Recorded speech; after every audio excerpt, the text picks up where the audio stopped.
So dahil dyan nga, may bisita ako sa inyo. Suday. Hindi ko alam kung ito ba ay bisita talaga or pungal. O dito talaga na mag-i-stay sa bahay. Di pungal, isa ring makalap. Alam mo na, andito ang aking mga bagong bisita. Sa totoo lang, hindi ko tanda ang pangalan. Kaya nahirapan ako mag ano ng pangalan nila. Kay si Simon ang maghawa nito, si Simon. So, ito na sila, si Baby Orange at si Orange at saka si Pink. O, diba? Nakakatuwa. Alam mo, yung isa dito, itong kulay orange, itong orange, napaka tulugin. Pag natulog siya, lagi siya nakadapa. Oo, pag natutulog. Pero ito, pag natutulog siya, nakatayo lang. O, dahil ganyan sila katindi. Alam mo, akala ko sa mga tao, iba-iba yung posisyon. Kahit pala mga ganito, mga iba-iba rin silang posisyon. Kasi yung isa dyan, pag natutulog talaga siya, nakadapa. Hindi siya talaga natayo. Tamad siguro tumayo dyan. Pero yung Pink, eto, lagi siyang natutulog, nakatayo. Eto, lagi ito nakabantay lang. Pero itong isa, mamaya, tulog na yan. Mamaya, tulog na yan. Nakatahimik lang yan. Tahimik lang lagi yan si Orange.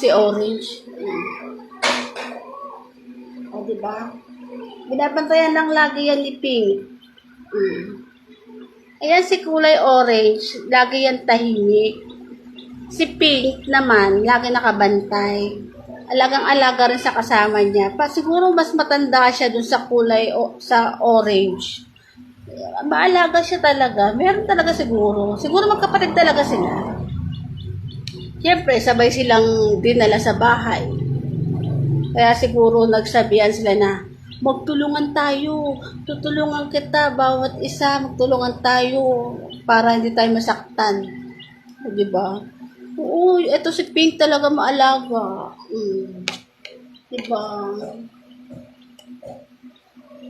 Si Orange kasi, laging tulog yan. Wapakals yan.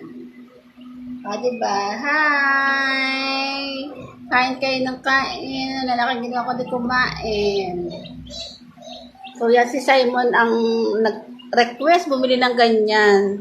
Siyempre, maraming paikot-ikot ngayon dyan maraming sisiw. Siyempre, malapit na ang piyesta. Kaya maraming nagbebenta ng mga sisiw na naman dito.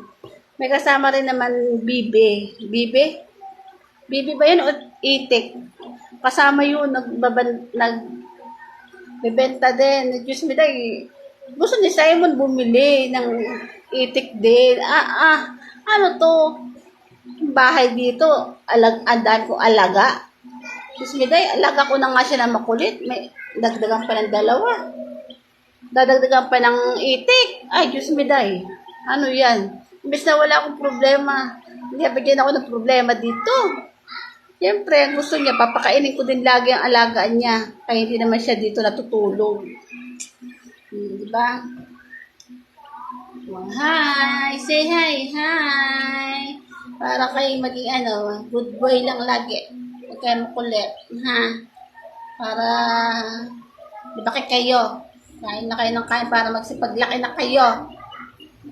Ang ending, pag lumaki man yan, Diyos me day, hindi mo rin magagamit.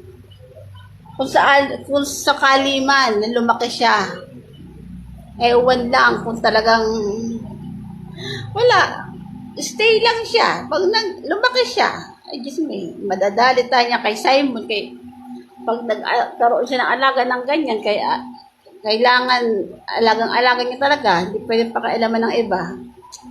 Bigay. Nachismis ko lang binampayan pa ako kaya naglalaro muna siya. Sida nadagdagan pa ng parang ang sarap ng lutuin kaso maliit. Palaki na lang kayo ng ayas, ha? Magpalaki kayo ng palaki, ha? Kasi pag kayo malapit na ang piyesta, Makakailan taon kayo bago kayo magsipaglaki. Ha? Kaya na, bye-bye na sa inyo. Good day. Yun lang.